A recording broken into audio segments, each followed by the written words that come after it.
Quero desejar as boas-vindas a todos que estão participando com a gente. Hoje, só um instante.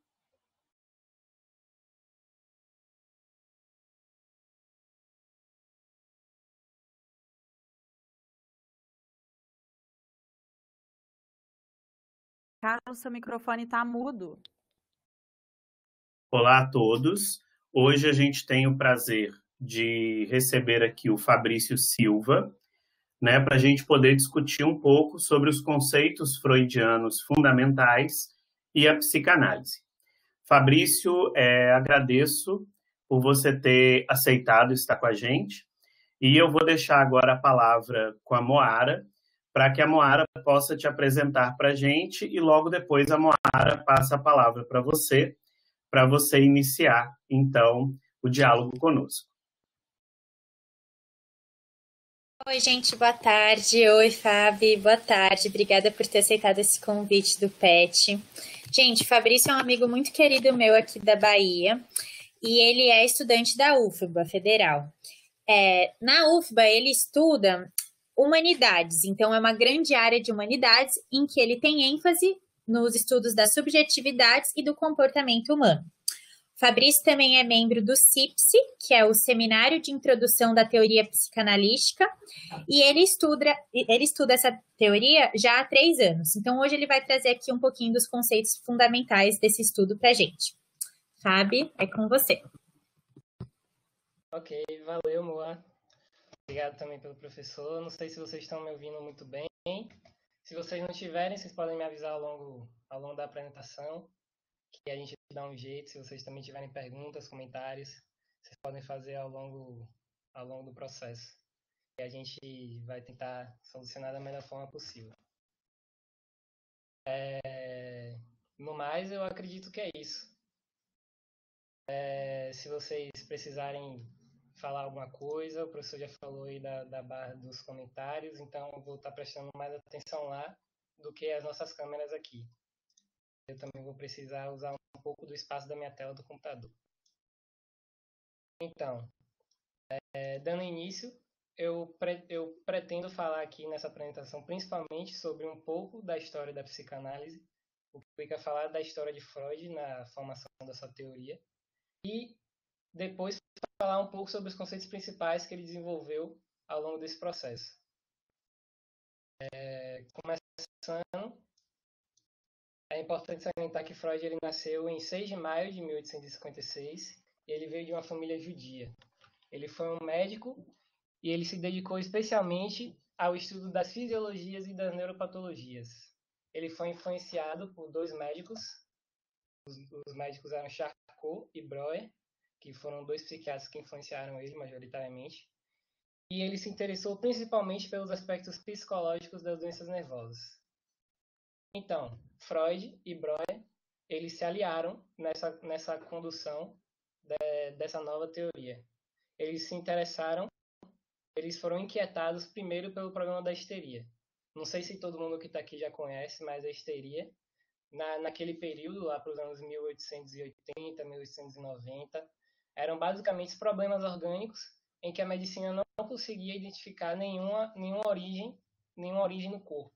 Então, as doentes eram principalmente mulheres, na sua grande maioria, e essas mulheres, elas tinham paralisias, tinham dores crônicas e não existia nada na medicina, nenhum sintoma orgânico que explicasse o porquê dessas mulheres desenvolverem esses sintomas.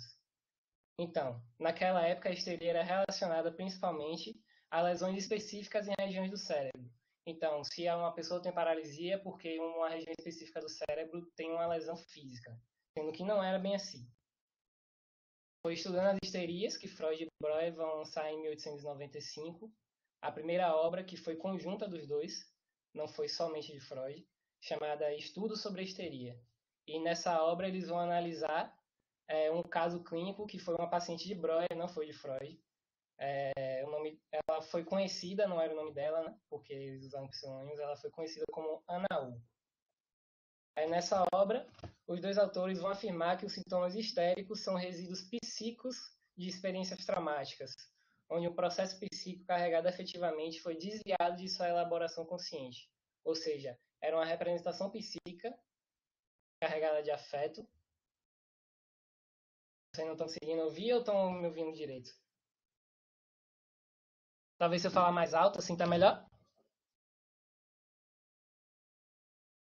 Alô, alô, alô?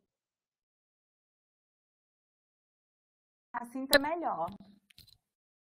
Ok, eu vou falar mais alto então. Se vocês voltarem a não me ouvir, também não tem problema. Vocês podem avisar que a gente retorna.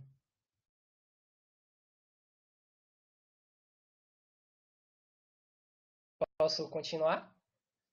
Dando seguimento.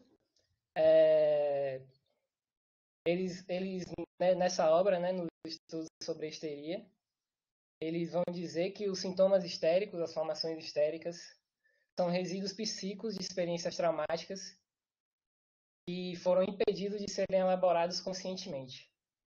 Então, esse afeto que foi represado, carregado de uma ideia, ele foi impedido da sua passagem para a consciência e, por isso, foi convertido em um sintoma orgânico.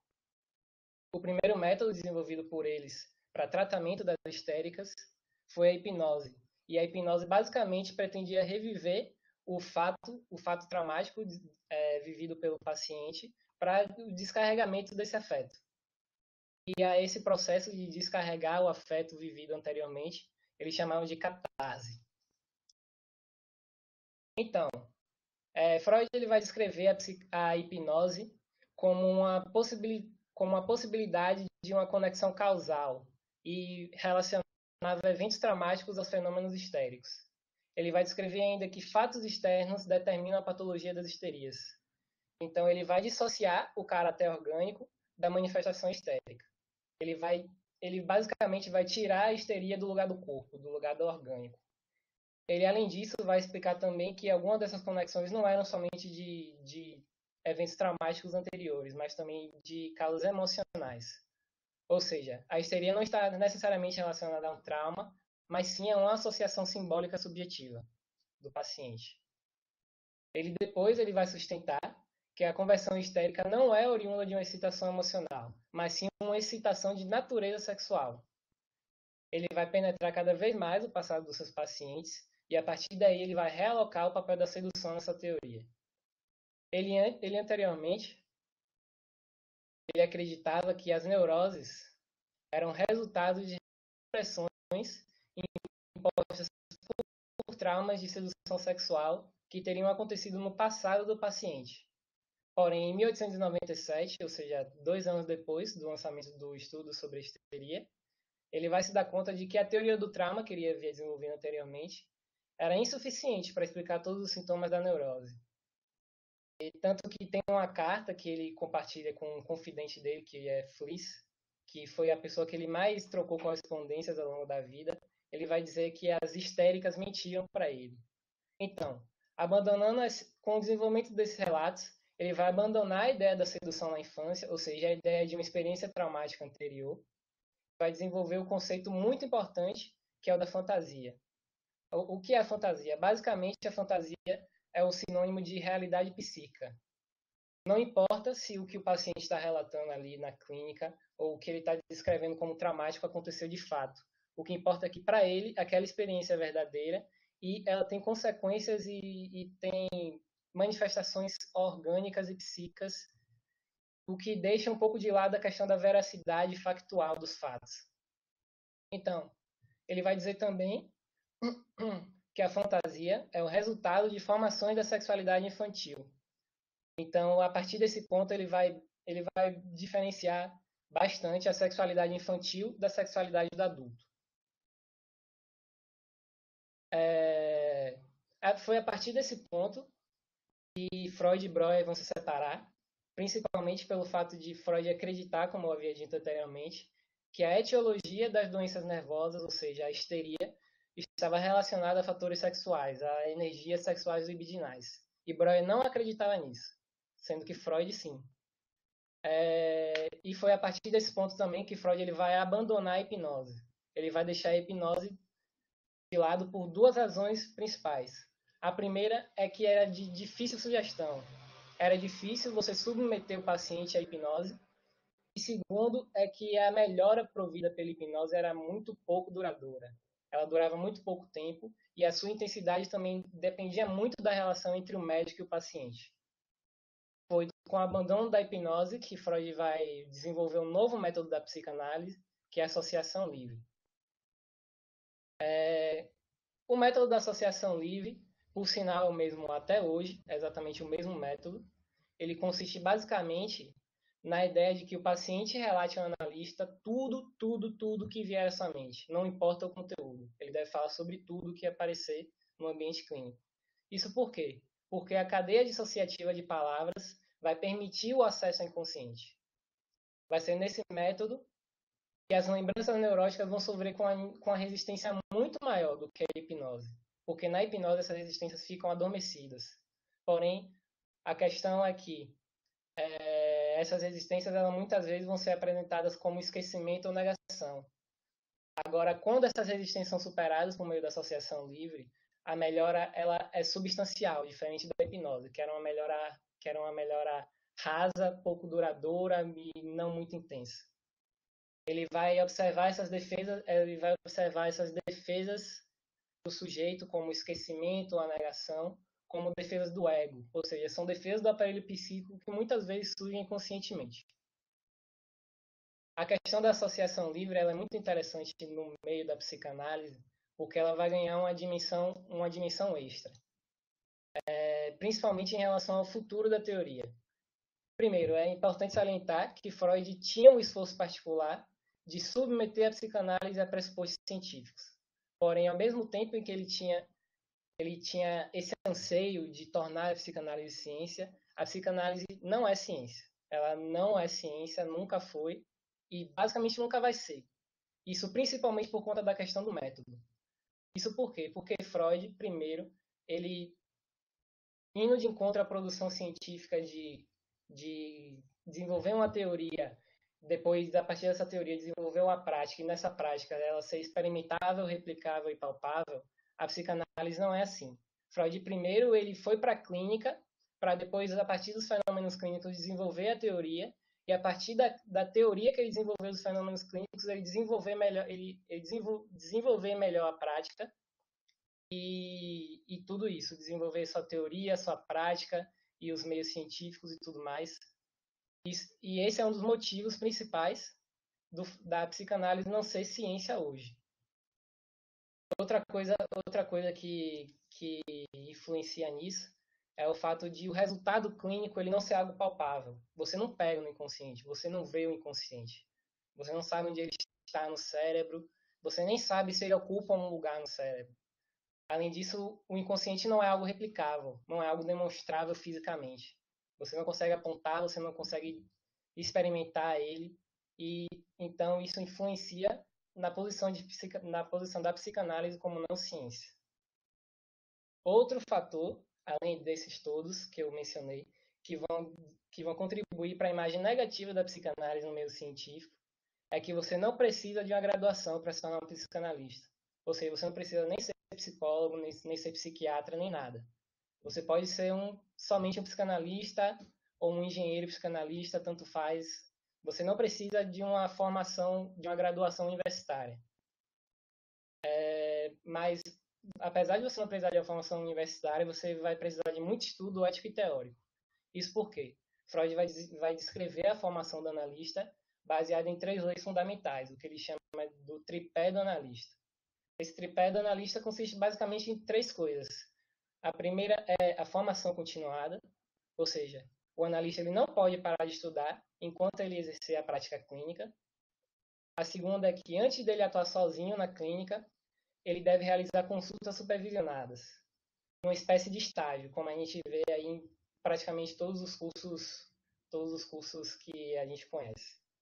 E o terceiro elemento desse tripé da formação do analista é que o analista ele deve praticar a análise pessoal. Isso por quê?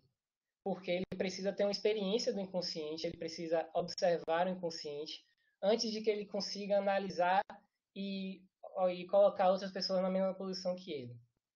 E é por essa razão, desse tripé analítico, da formação do analista, que existem diversas escolas de psicanálise no mundo todo.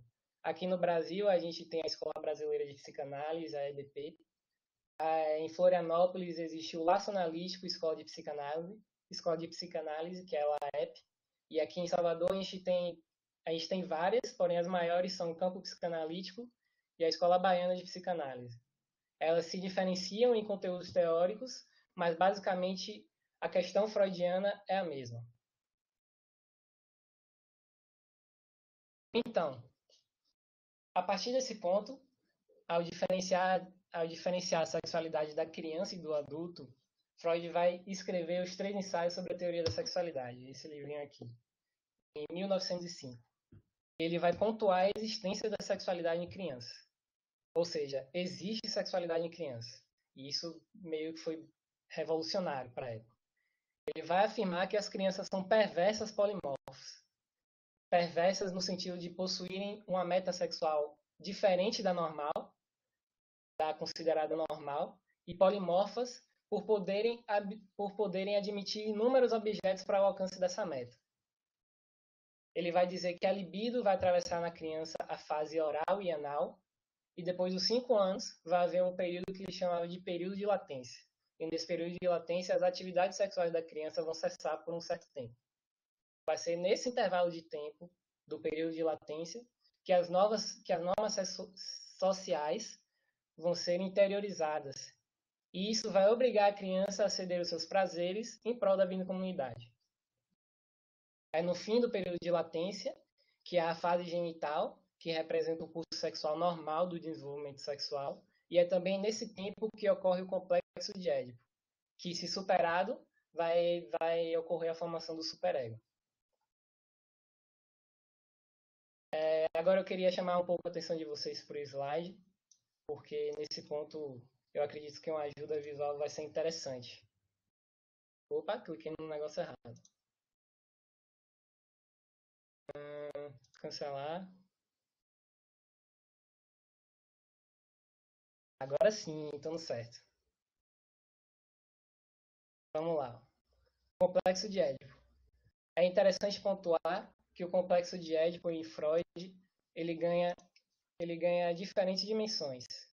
Freud atravessa o complexo de Édipo a partir de 3 conceitualizações principais. Agora, o mais interessante de Freud é a terceira conceitualização.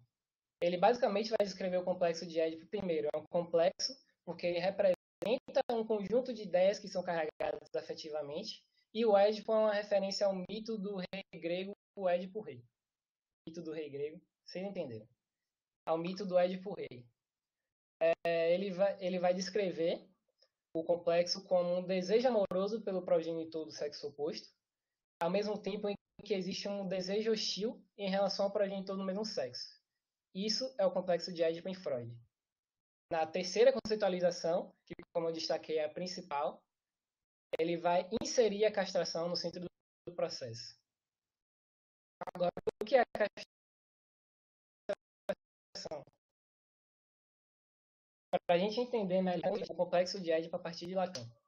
Mas por que eu estou pontuando Lacan só agora, depois de falar de Freud? Porque você não vai entender Lacan se você não ler Freud.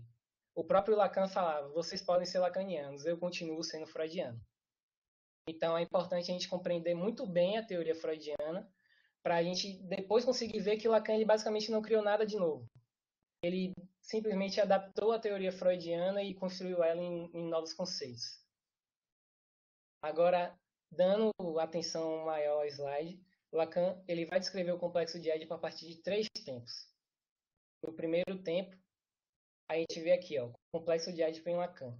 Eu coloquei essa imagem aqui, uma meia-lua preenchida por uma bola inteira. A meia-lua sendo a mãe e a bola inteira sendo o bebê. Né? Justamente para representar essa ideia de um completando o outro. A mãe sendo completa pelo bebê e o bebê sendo completo pela mãe. O que é que a gente vê aqui no slide?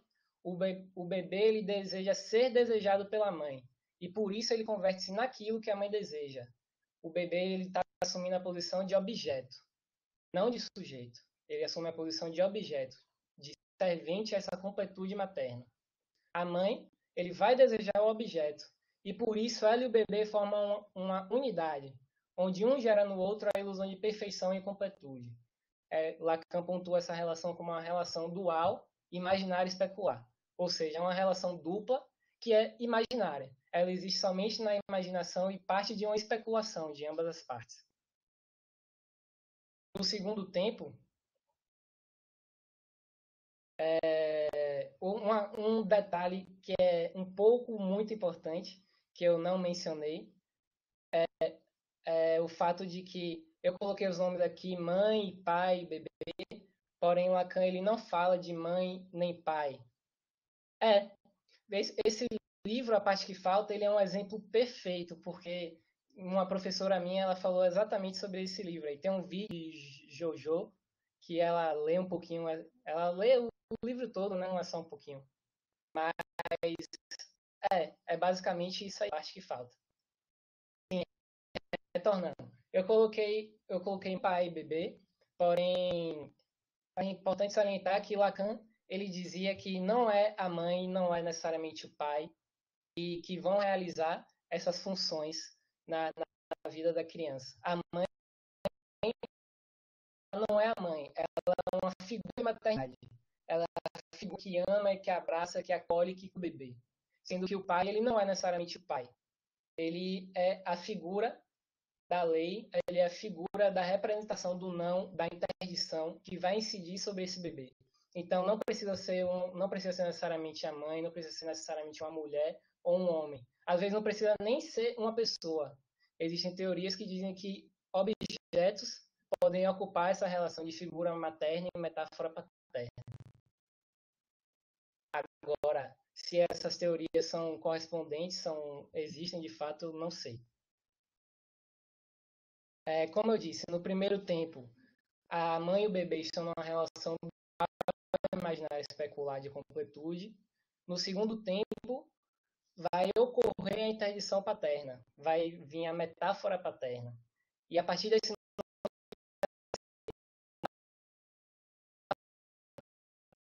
não é só a pessoa, mas é uma relação da pessoa com o discurso da linguagem. É a relação da pessoa com a linguagem, com o discurso, naquele meio em que ela está inserida.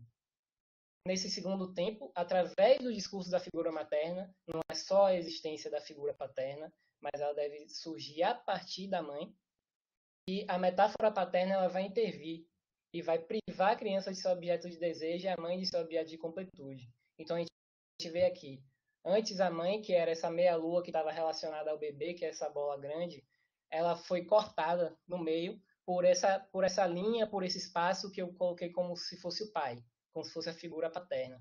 Então o pai ele vem justamente para quebrar essa relação de completude, para quebrar essa noção de ideia de que eles são um indivíduo só, de que eles são um sujeito.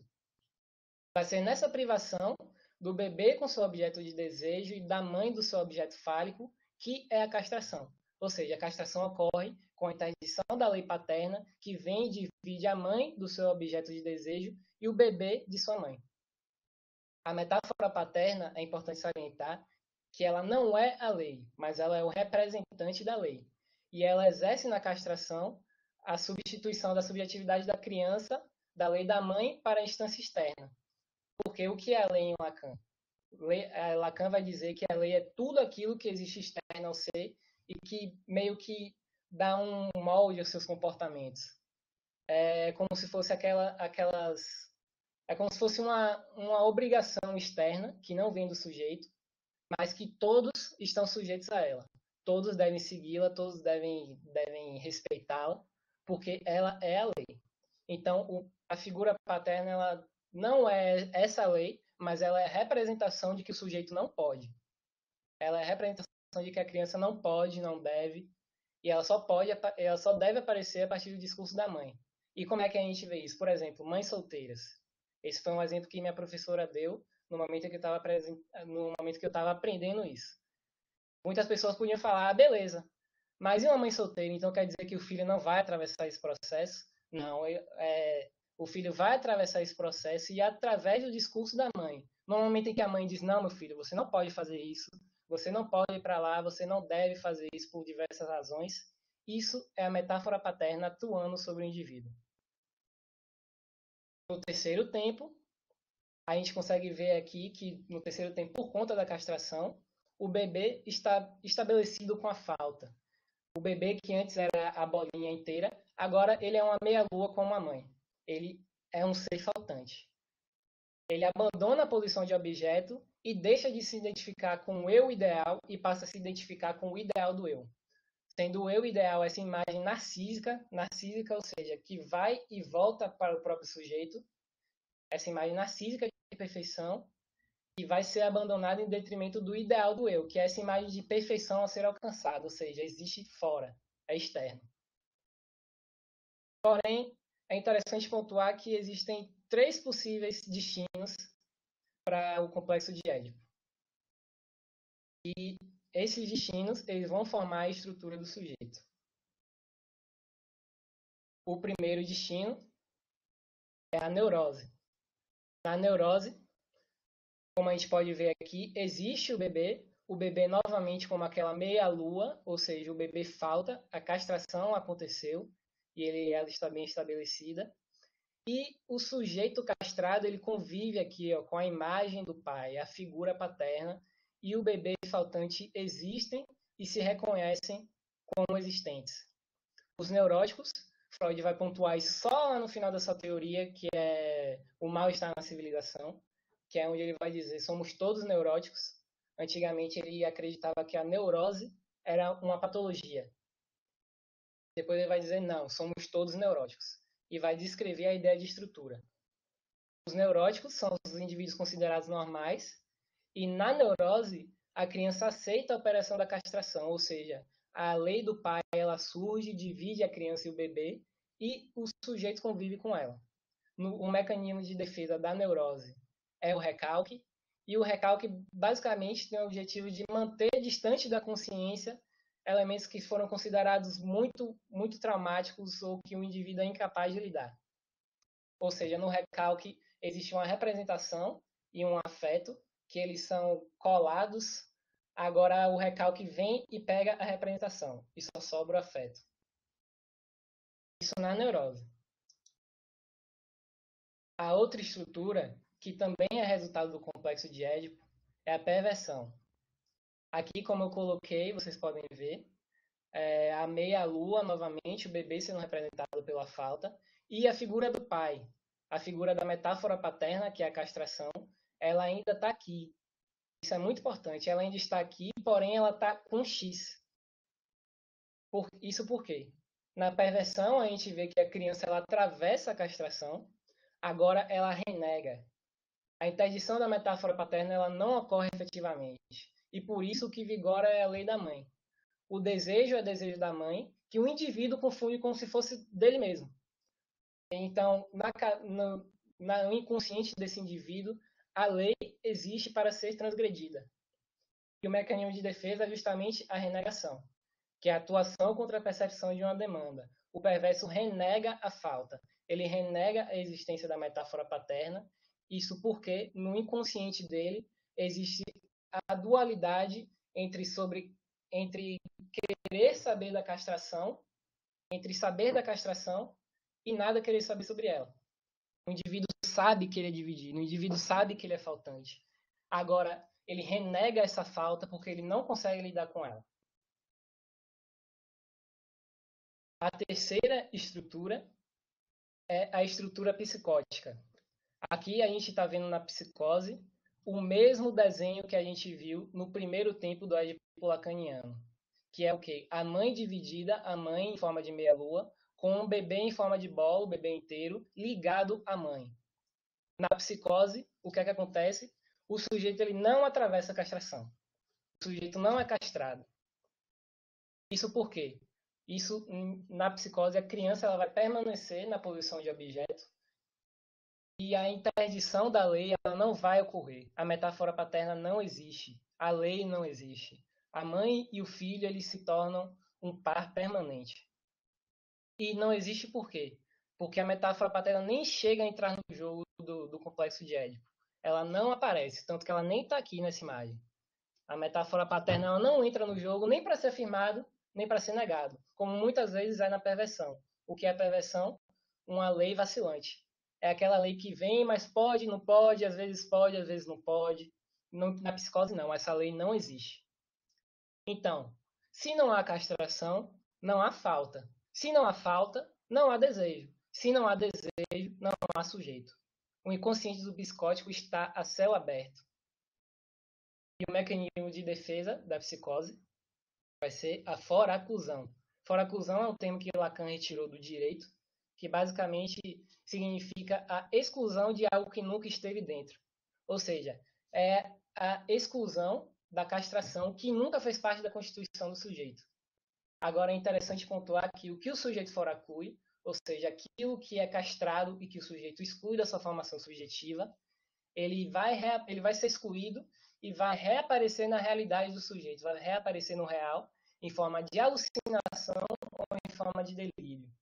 Então, a maioria, não todos, mas a maioria dos sujeitos que a gente vê nas clínicas e que a gente conhece os relatos de que eles têm alucinações ou são delirantes, eles são sujeitos psicóticos. Tanto que existe o filme que eu acho que todo mundo, a maioria das pessoas conhece, Psicose, né? Norman Bates e pá, a relação dele com a mãe. Isso é um exemplo muito bom. Que ele tem alucinações com a mãe, então mostra essa relação dual em que eles dois têm uma relação de completude, onde um não consegue sobreviver sem o outro.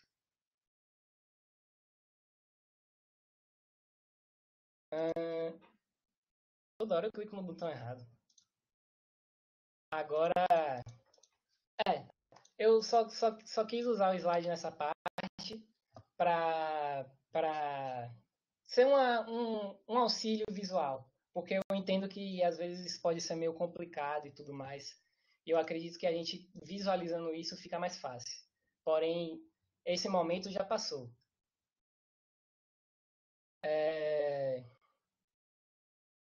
O complexo de Édipo, ele é muito importante para o sujeito, porque o que marca o sujeito na psicanálise é a falta.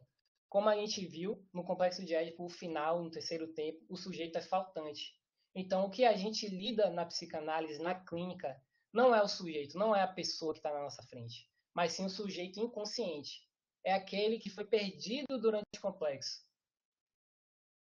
Por isso que a gente não se fala, por isso que quando se fala na psicanálise de sujeito, a gente não fala indivíduo. Porque na psicanálise não existe indivíduo, porque todo sujeito é dividido. Porque a falta é estruturante e é constituinte.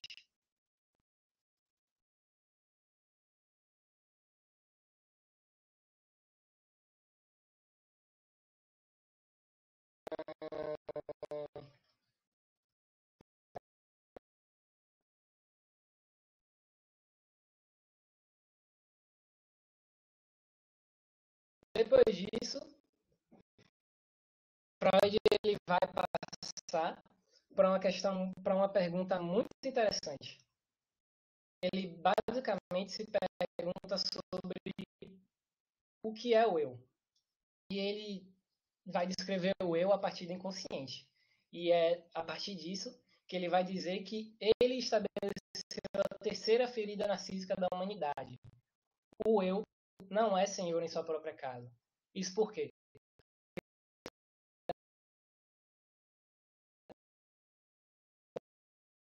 A Terra não está no centro do universo. Quem está no centro do universo é o Sol. E a gente sabe que nem é isso mais, porém a Terra já deixou de ser o centro há um certo tempo. Essa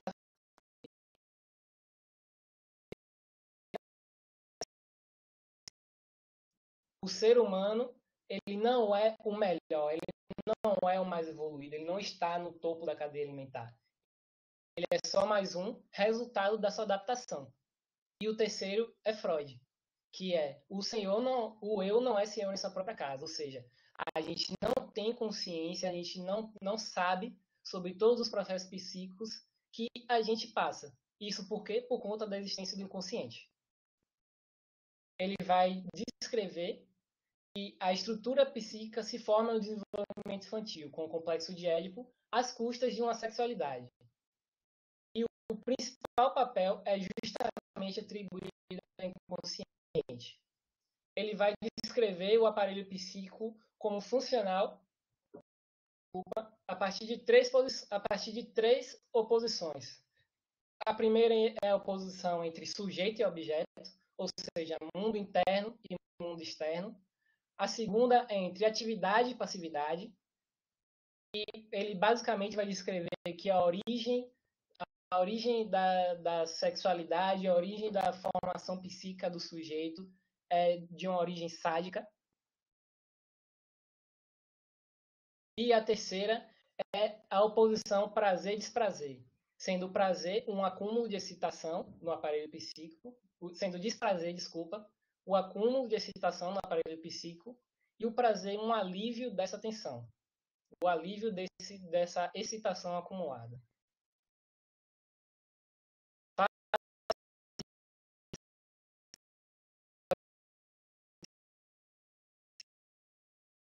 Olha, uma quarta ou quinta ferida narcísica, de onde ela viria?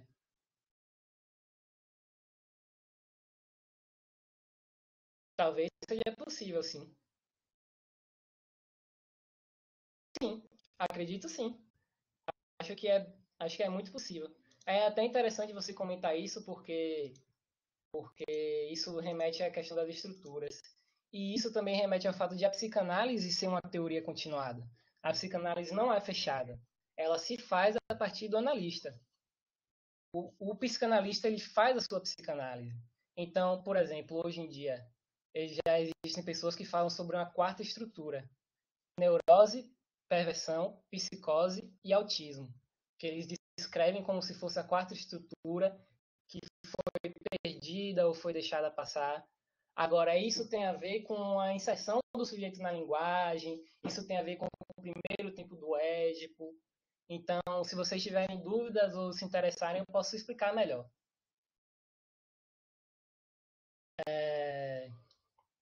Vamos lá.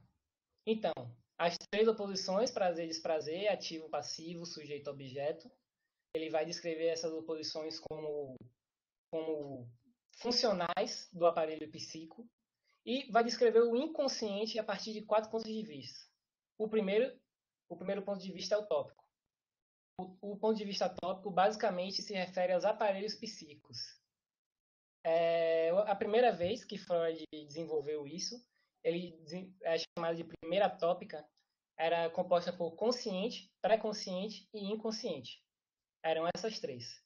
Eram esses três elementos do aparelho psíquico que redigiam a funcionalidade psíquica do sujeito. Porém, depois ele vai substituir a ideia da primeira tópica para a segunda tópica, que não é análoga, não é a mesma coisa, para o id, ego e superego, ou id, eu e supereu, como algumas pessoas conhecem. A segunda tópica é muito mais famosa e eu pessoalmente acredito que faz mais sentido, se encaixa melhor naquilo que a psicanálise tem explicado do que a primeira tópica. O segundo ponto de vista que ele vai descrever o inconsciente, primeiro foi o tópico, o segundo é o estrutural. O estrutural ele é representado basicamente pelo sistema da segunda tópica, o id, ego e superego. Ele vai dizer que o id é a parte mais antiga do aparelho psíquico. E nessa parte do aparelho não existem restrições ou conflitos. É como se fosse puro instinto. É um instinto de sobrevivência, é um instinto animalesco do indivíduo. E aí a gente já pode ver também origens na ideia de evolução de Darwin que Freud tenta aplicar na sua teoria. O segundo é o superego, que ele vai descrever como uma força controladora. Ela impõe valores morais e éticos da vida do sujeito em sociedade. Então, o superego é como se fosse a interdição. É o não, é a lei. É aquilo que diz para o sujeito o que ele pode ou não pode fazer. É uma espécie de censura. Enquanto que o ego é como se fosse o resultado do id, que é aquilo tudo quer, tudo tem, e o superego, que estabelece essa censura do id, sendo o ego o resultado do cruzamento dessas duas coisas. O ego é o eu. O ego é o sistema que organiza e delimita o id e o superego, organizando as defesas e regulando os conflitos que existem entre as duas instâncias. Ele vai corresponder ao princípio da realidade e o id ao princípio do prazer. Eu não considero importante descrever sobre o que é o princípio da realidade e o princípio do prazer, mas se vocês tiverem curiosidade, eu explico. Se não, tudo bem, a gente segue adiante.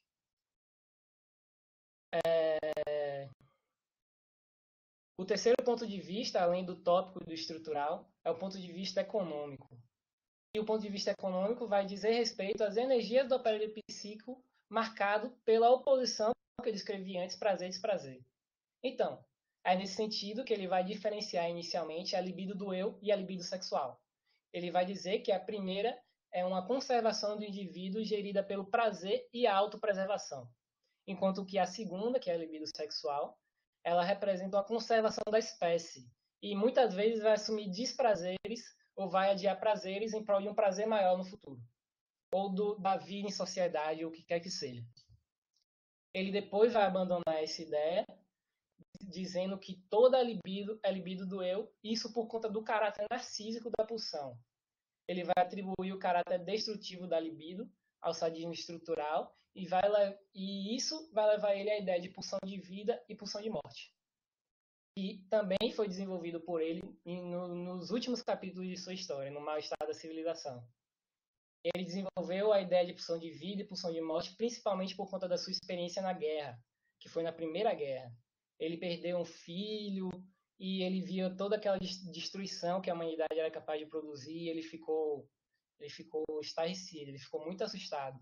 E ele colocou na cabeça, não, existe um fator agressivo, existe um fator que leva o sujeito ao inorgânico, que leva o sujeito à morte, à destruição, que é a pulsão de morte. Ao mesmo tempo que existe um fator que leva o sujeito à conservação, à procriação, que é a pulsão de vida. O último ponto de vista, antes vocês fiquem se perguntando mais sobre a pulsão, eu vou falar sobre ela mais adiante. O último ponto de vista, além do econômico, estrutural e tópico, é o ponto de vista dinâmico. Ele basicamente é representado pela variedade de forças mentais e pelos compromissos e conflitos do ego. No ponto de vista dinâmico, Freud vai descrever que as forças mentais devem não só proteger o ego das ansiedades internas, mas também externas. Isso vai implicar muitas vezes em renunciar ao prazer. O interessante é que ele vai dizer que o afeto ele nunca se dispersa. Se o afeto ele não for sublimado, recalcado ou realocado, ele dá origem ao sintoma, que eu também vou explicar melhor adiante. Passando para o conceito de pulsão, ou seja, a gente saiu agora de uma descrição do inconsciente para tratar do conceito de pulsão. Freud vai dizer que a pulsão, ou Trieb em alemão, isso é importante salientar porque a tradução de Trieb para o português vocês podem encontrar como instinto ou impulso, sendo que eu particularmente prefiro pulsão, porque instinto pode confundir a gente. Instinto e pulsão não são a mesma coisa, são análogos, mas não são sinônimos. Ele vai dizer, Freud diz, né, que o conceito de pulsão é um dos conceitos mais importantes para a psicanálise, para a prática clínica e para o desenvolvimento da teoria, mas também é um dos menos conhecidos e explorados. É muito difícil definir em poucas palavras o que é pulsão. Ele vai dizer que a pulsão, nos 3 ensaios sobre a teoria da sexualidade, ele vai dizer que a pulsão é o conceito limite entre o psíquico e o somático. Ou seja, ele vai explicar que a pulsão ela nasce apoiada numa espécie de curva, ela nasce apoiada, as duas juntas, ela nasce apoiada em necessidades fisiológicas e evolutivas, porém elas vão se desviar. A pulsão vai para um caminho, enquanto que a necessidade psicológica e evolutiva segue outro caminho. Elas nascem juntas, porém se tornam completamente diferentes. E eu dou exemplo aqui da pulsão oral, por exemplo. Da fase inicial da criança, como eu já havia explicado antes. A pulsão oral nasce apoiada na necessidade do ser humano de se alimentar, mas pode se desviar dela, levando a compulsões alimentares ou fixações sexuais ou orais. Freud vai dizer que a criança, que ele chama de uma chupadora ávida, que chupa muito o dedo ou fica chupando partes da pele. Ele tende a ser um adulto bêbado ou fumante. Isso por conta dessa fixação oral da libido, da pulsão. Eu não sei se vocês conhecem a teoria behaviorista de estímulo-resposta. No behaviorismo existe behaviorismo clássico e behaviorismo radical, mas basicamente no behaviorismo clássico, isso, Trieb, exatamente, Marx.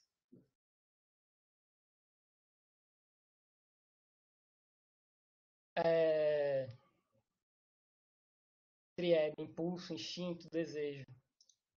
Exatamente. Agora, a questão é que essas traduções, por exemplo, o instinto remete muito ao instinto animal, o que não é a mesma coisa. Desejo é uma palavra muito utilizada na psicanálise e definitivamente não é a mesma coisa. E impulso é uma das características da pulsão, da triebe. Então, eu pessoalmente considero complicado você utilizar essas traduções, porém, eu não sou o dono da verdade, né? Então, existem motivos para você usar pulsão, existem motivos para você não usar. É uma discussão que existe no meio da psicanálise. Exatamente. Exatamente, Max. É muito complicado. Principalmente por não existir uma palavra análoga, uma palavra específica. Como você pontuou, ela quer dizer várias coisas ao mesmo tempo. E assume diferentes possibilidades.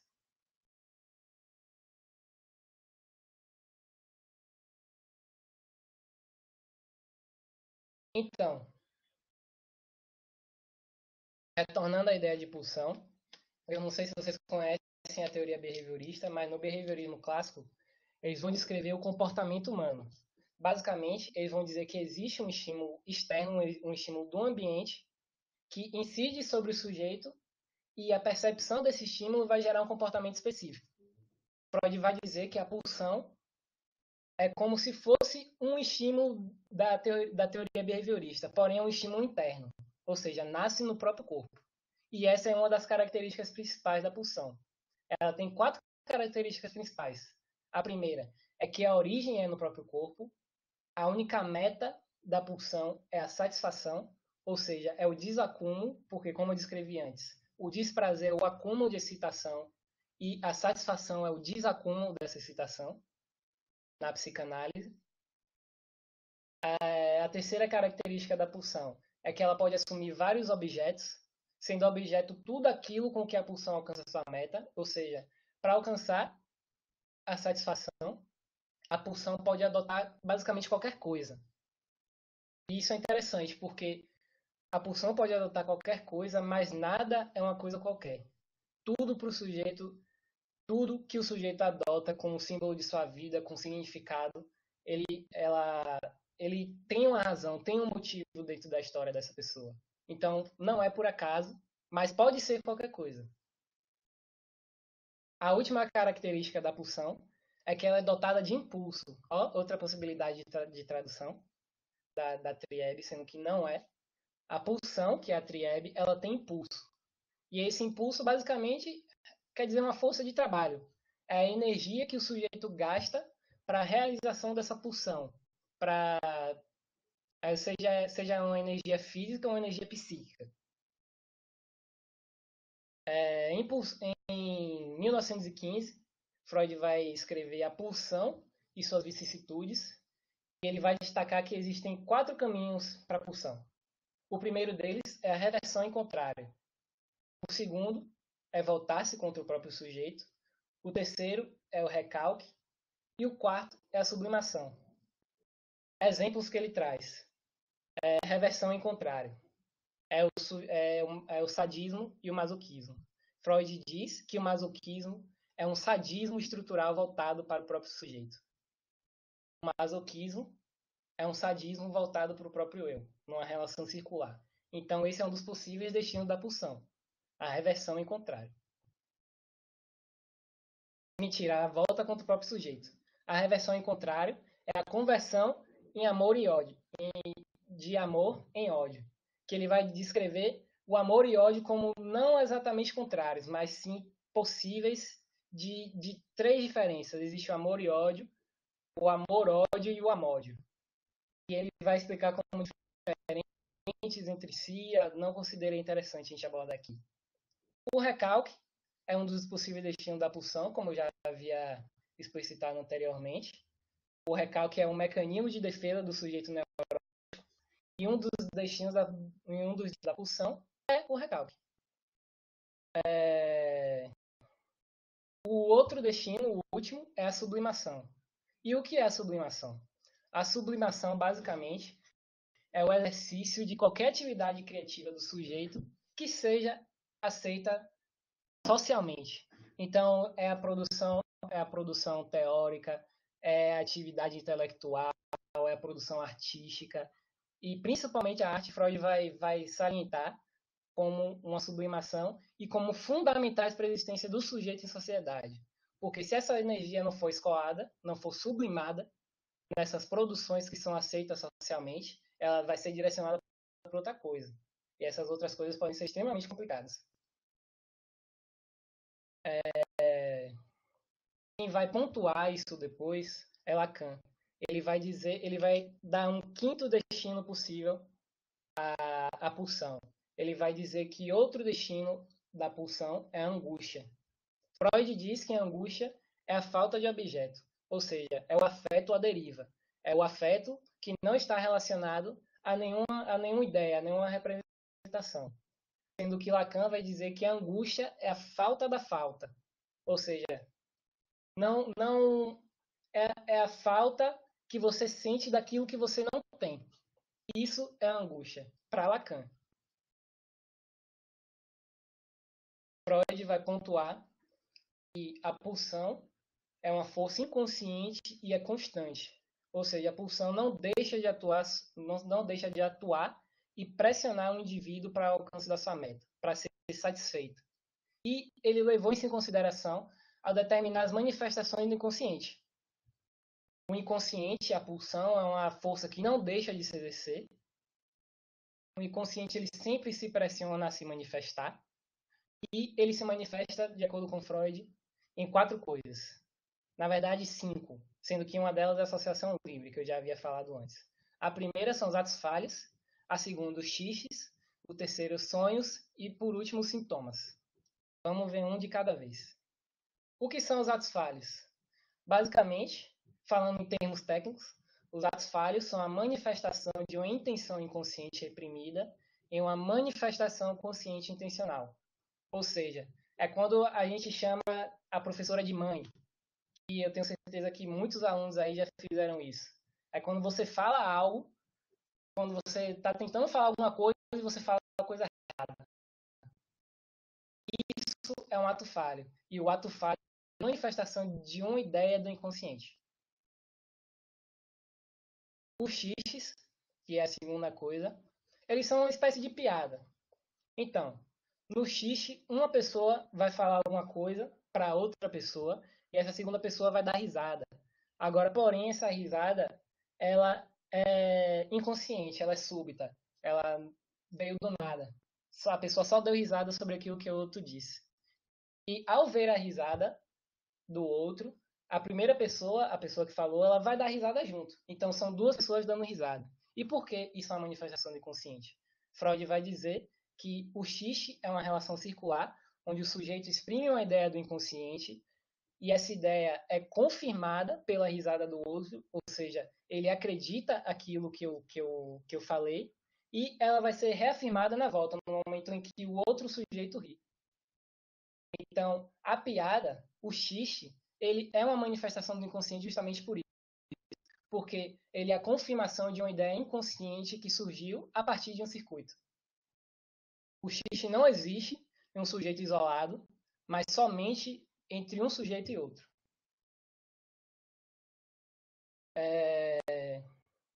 A terceira coisa, que são os sonhos. Os sonhos é um caráter muito interessante para a psicanálise.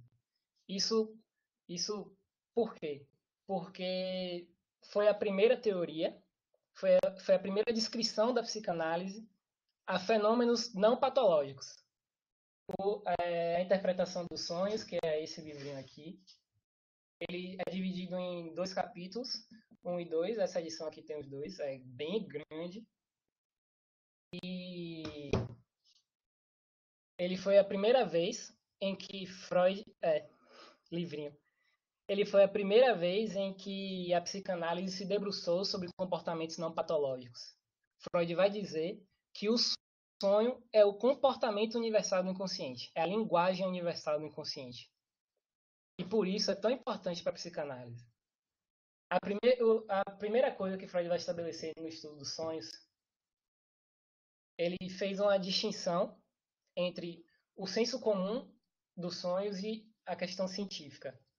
Ele vai dizer que se diferencia do senso comum por quê? O senso comum diz que elementos no sonho têm significados, porém esses significados são estáticos. Se tem água, se eu sonhei com água e você sonhou com água, quer dizer que a água, sei lá, um parente meu vai morrer ou eu vou ter uma grande realização, não sei. São significados fixos, independente da pessoa. Sendo que na psicanálise não. Nós podemos sonhar com o mesmo elemento, elementos semelhantes, agora eles vão ter significados diferentes de acordo com o sonhador. A diferença com o senso da ciência em relação aos sonhos é que, na época, a ciência dizia que os sonhos eram fenômenos sem importância. A ciência dizia que os sonhos eles não tinham importância no estudo da psique e que eles não deviam ser levados em consideração, ou que eles não demonstravam um conhecimento palpável, não era possível chegar a nenhuma conclusão.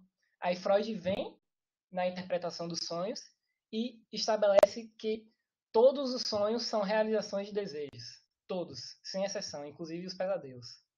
Todos os sonhos são realizações de desejos inconscientes ou conscientes. Conscientes como? Você vai dormir com sede e você sonha que você está bebendo água. Você vai dormir apertado e sonha que você está indo ao banheiro. E inconscientes na medida em que eles são passíveis de interpretação. Muitas vezes são desejos que não vêm à consciência e eles são inconscientes nesse sentido. Por quê? Ele vai dizer que as imagens oníricas, as imagens que a gente vê nos sonhos, elas se formam às custas da energia psíquica e vão ser alteradas de acordo com a intensidade do desejo. Se o desejo ele puder ser suportado pelo indivíduo, como, por exemplo, beber água, você vai sonhar com beber água. Agora, na medida em que esse sonho é alterado, quanto mais louco for o sonho, mais complexo é o desejo expresso por ele. Isso por quê? Por conta do superego.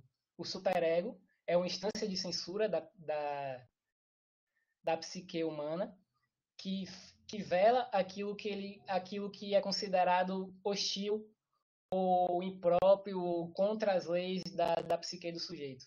Então, na medida em que o superego, na medida em que o desejo expresso pelo sonho é complexo e difícil ou sei lá, imoral ou ilegal ou vai de contra as subjetividades daquele sujeito, ele vai ser mais alterado. Então o sonho vai ficar mais doido mesmo, vai ficar mais maluco. Uma coisa interessante é que isso é uma postulação de Lacan depois, que o sonho ele só pode ser interpretado pela pessoa que sonha. E pela pessoa que sonha dentro da clínica. É importante salientar isso, é dentro do ambiente clínico da análise. E o que vai importar não é de fato o que a pessoa sonhou. Não é levado muito em consideração se a pessoa lembra do sonho ou se ela tem precisão naquilo que foi contado, mas sim o relato. É importante o lugar da fala, do sonho, do relato, do discurso. E é isso que vai importar na interpretação dos sonhos. Por último, a última manifestação do inconsciente que eu pontuei aqui são os sintomas. Os sintomas em psicanálise eles vão ganhar uma dimensão diferente do sintoma biomédico, que a gente está acostumado a ver febre, dor de cabeça. Isso por quê? Porque os sintomas também são expressões do inconsciente. Freud vai dizer que eles representam uma carga de afeto inconsciente que não pode ser aliviada por outros meios, ou seja, é um afeto psíquico que está represado. Ele vai dizer também que os sintomas representa um ganho de uma natureza. E é por isso que o sujeito estabelece uma relação de compromisso. A gente vê muito isso, por exemplo, em viciados em drogas, em viciados em qualquer coisa. O vício é um sintoma que representa um ganho secundário para o sujeito que ele não consegue abandonar justamente por esse ganho. E a partir daí, ele estabelece uma relação de compromisso. O sujeito não existe sem o sintoma e o sintoma não existe sem o sujeito. Isso porque eles são complementares. E é também pelo sintoma que ocorrem as conversões histéricas. Por exemplo, no caso Dora, que foi escrito em 1901, a gente vê que em um momento da análise do caso Dora, não é o nome da paciente, é o nome que Freud deu, ela desenvolve uma paralisia facial. Ela tem metade do rosto paralisado. E Freud descreve que durante uma de suas práticas, durante a análise, eles estão conversando, ela falando, ela fala que em um momento ela brigou com o marido dela, e o marido dela fez um comentário para ela, e esse comentário foi como se ela tivesse recebido uma bofetada na cara. Então a gente consegue ver essa conversão da bofetada na paralisia. Bem delimitada aí no caso Dora.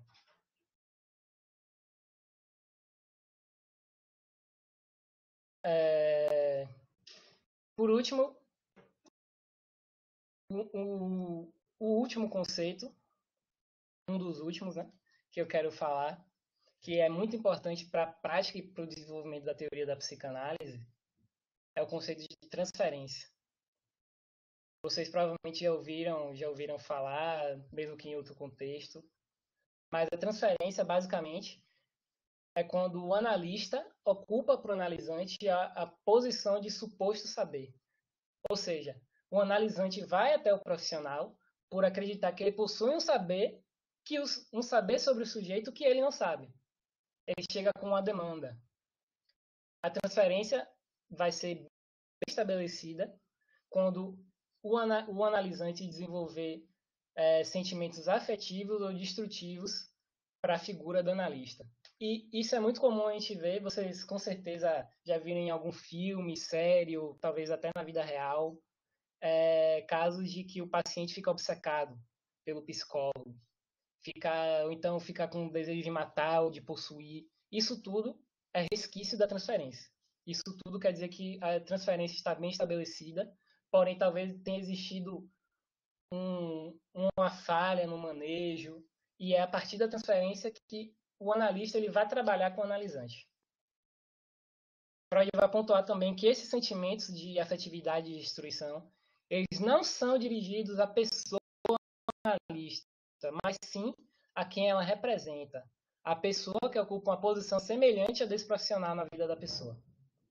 Então, se o paciente ama a sua analista, isso não quer dizer que ela ama a pessoa analista, mas sim quer dizer que ela ama a pessoa que ocupa a mesma posição que essa analista. A mãe, a namorada, outra pessoa, seja quem quer que seja. A transferência não é dirigida à pessoa analista, mas sim à sua posição de discurso em frente ao analisante. E é só quando a transferência está bem estabelecida que o sujeito sai da cadeira para o divã. Vocês devem conhecer o divã como aquele lugar em que a pessoa fica deitada, de costas para o psicólogo, falando seus devaneios. Esse lugar é o divã. E antes, você fica na cadeira. Você não pode ir para o divã antes. E isso por quê? Primeiro, porque no divã, o divã é muito introspectivo. Você vai ter a oportunidade de falar sobre si, de devanear, de viajar mesmo sobre si mesmo, porque você não vai estar vendo o seu analista. Então a barreira da visão ela foi extrapolada. Além disso, é um trabalho que facilita para o analista, porque é muito complicado, é muito difícil você manter por várias horas, você manter o foco olhando para o seu paciente.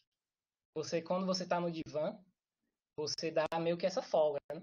Isso auxilia no trabalho do tratamento.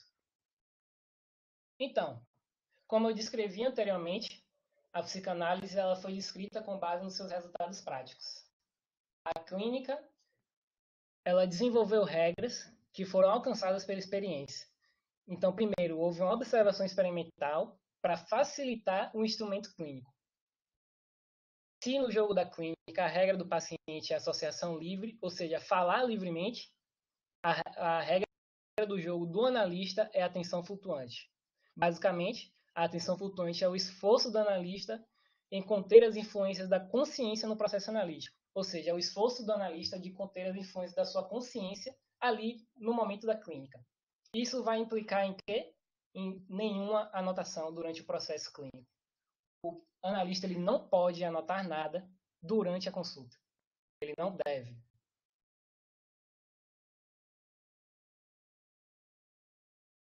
O caderninho, ele não pode anotar nada durante a consulta, mas ele pode anotar depois. Depois que acaba, ele está livre para fazer o que ele quiser. Mas durante, ele não pode. Isso por duas razões principais. A primeira é de que ele vai perder a atenção no momento em que ele parar para anotar. Então, ele pode perder algo de muito valor ali que vai ser produzido na clínica. E a segunda é que pode enviesar o discurso do analisante. Você está lá falando sobre suas angústias familiares, suas angústias pessoais. E aí você vê que quando você falou de seu primo, o psicólogo começou a anotar uns negocinhos no caderno. E você, eu acho que esse negócio é importante. Eu acho que ele quer que eu fale sobre isso. Eu acho que eu devo falar mais sobre isso. Ou vou falar menos porque ele é importante. Então, não zero anotações durante o processo clínico.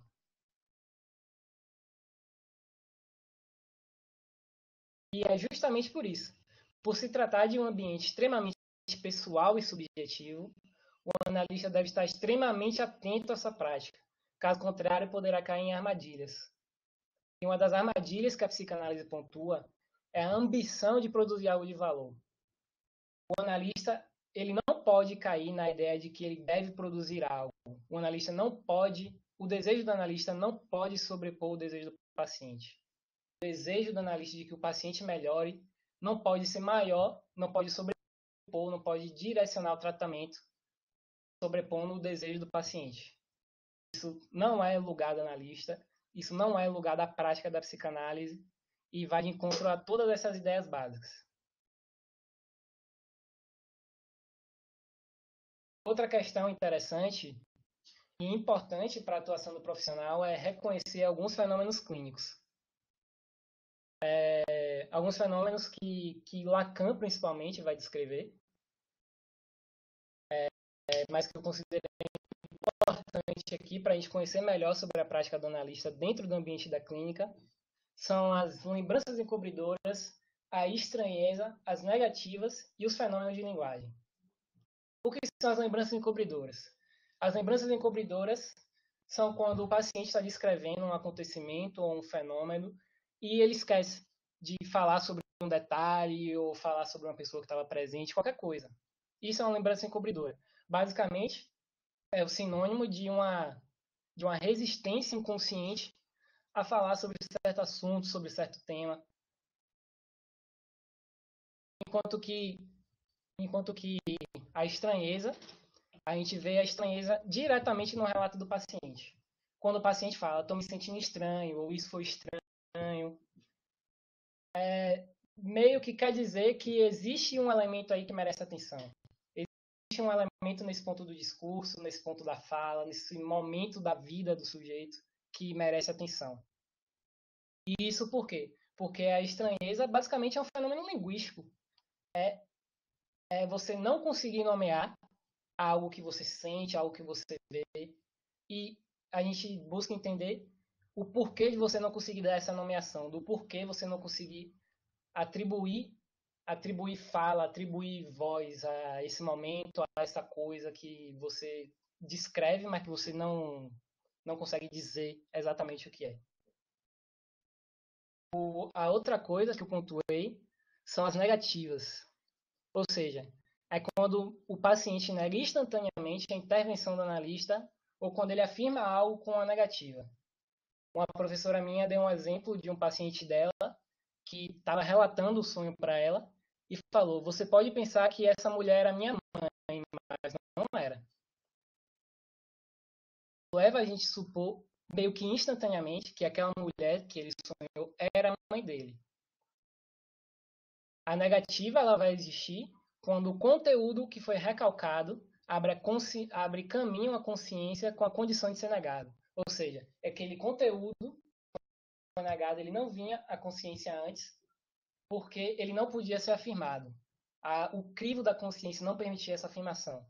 Então, ele assume a forma de contrário, ele vem na forma de negativa para o consciente. E esses fenômenos que eu descrevi, as lembranças encobridoras, a estranheza e a negativa, são fenômenos muito importantes de exemplos da clínica, porque usualmente eles significam que o tratamento está seguindo um bom curso. E isso vai depender muito da atenção do profissional no momento da clínica, no momento da análise. Os últimos que eu queria salientar aqui são os fenômenos de linguagem. O fenômeno de linguagem, eu pessoalmente considero eles muito interessantes, pois eles são um indicativo de estrutura, um indicativo de diagnóstico. E os fenômenos de linguagem que a gente deve dar mais atenção são os neologismos, as alusões ou as interrupções abruptas de frases. O que são neologismos? Os neologismos são a criação de uma frase nova. É quando o sujeito está lá falando algo na clínica, não sei o que, não sei o que, não sei o que, fala uma palavra completamente estranha, que o analista olha assim e ele fica: peraí, que frase é essa aí? Eu não conheço. As alusões são quando o sujeito ele fala sobre algo, ele fala de alguma coisa, porém ele não fala diretamente dessa coisa. É como se eu falasse sobre qual é o nome daquele negócio, rapaz, que tem capa e a gente folheia e tem várias páginas, tem palavras. A gente sabe que é livro. Agora, o sujeito, na sua condição de estrutura, no momento da clínica, ele vai rodear o conceito da palavra, mas não vai chegar sobre ela. Um ponto que é muito importante é que, se a gente observa esse fenômeno na clínica, a gente não deve fazer com que o sujeito fale. Se ele falar sobre o livro da forma que eu descrevi, você não deve falar. O nome disso é livro, fale livro. Você não deve fazer isso. E o terceiro são as interrupções abruptas. É quando ele está falando e pá, fala, cala a boca, ou muda de assunto totalmente, vai para outra parte. Isso, todos esses fenômenos de linguagem, eles são indicativos de uma estrutura psicótica. Isso por quê? Porque o psicólogo, ele tem uma relação diferente do sujeito neurótico com a linguagem. Isso que eu já estou falando é Lacan. Agora, eu acredito que é interessante, porque chama a minha atenção, e eu acho que vai chamar a atenção de vocês também. O sujeito psicótico, ele tem uma relação diferente com a linguagem. O sujeito neurótico é alienado à linguagem. Nós estamos inseridos e não conseguimos observá-la, não conseguimos destacá-la por completo. Existe algo que falta na linguagem, existe algo que falta no sujeito para descrevê-la totalmente. O sujeito psicótico, ele não tem a fala, ou ele não tem a falta. Então, o inconsciente dele está a céu aberto. O inconsciente a céu aberto faz com que a posição subjetiva dele frente à linguagem, frente ao fenômeno de linguagem e à sociedade, seja totalmente outra. Freud, ele estudou pouco a psicose. Foi no final das suas obras em que ele estudou não um caso de psicose, mas ele leu uma obra de um relato de um caso de psicose. O nome do paciente era Schreiber. Ele era um juiz, se eu não me engano, na Alemanha, em algum lugar. E ele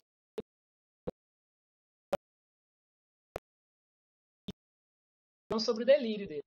E o delírio dele era de que ele era uma mulher, e ele era a mulher do novo Deus que ia aparecer e deveria repopular a Terra. Freud estudou esse caso, depois veio Lacan e falou: olha, a psicose é uma relação diferente com a linguagem. Por isso que existem esses fenômenos de linguagem.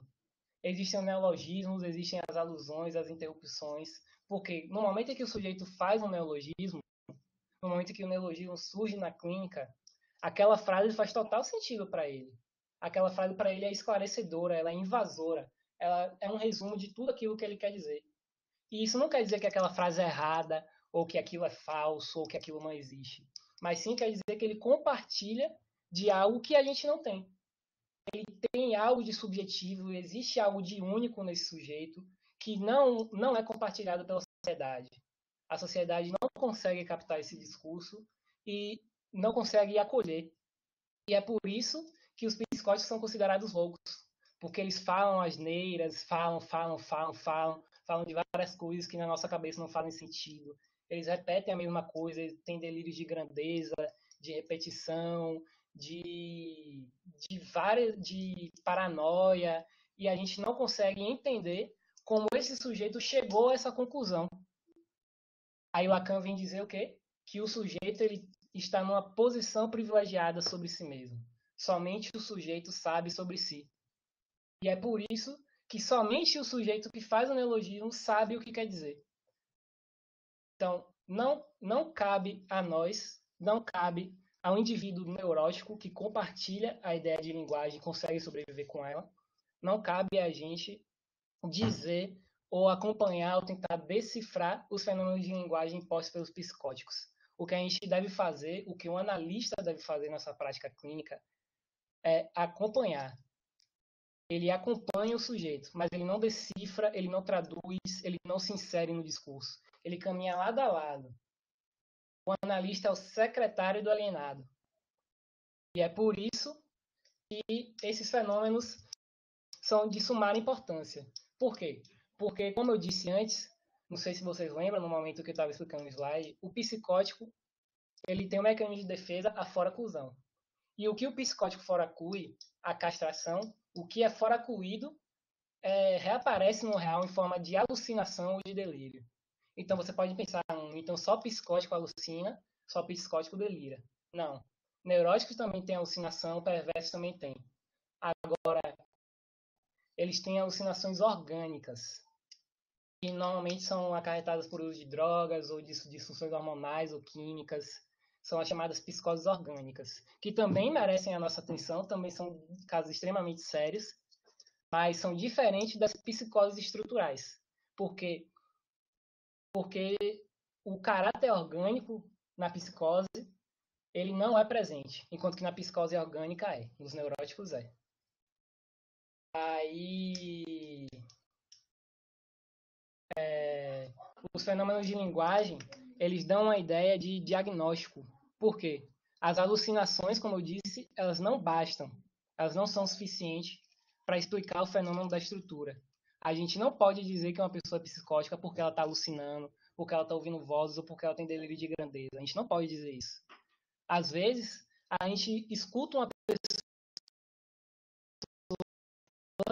ela tem um discurso completamente padronizado, ela tem um discurso muito bem fechado, muito bem estruturado, porém ela comete uma alusão, ela comete um neologismo, e isso vai chamar a atenção do analista na clínica. Isso vai chamar a atenção do analista no momento em que o sujeito falar, vai fisgar ele assim, ele vai, opa, eu acho que isso é um indício de estrutura, isso é um indício de uma psicose, e isso merece mais atenção. Isso a forma em que a clínica trata a psicose e trata as outras estruturas é totalmente diferente.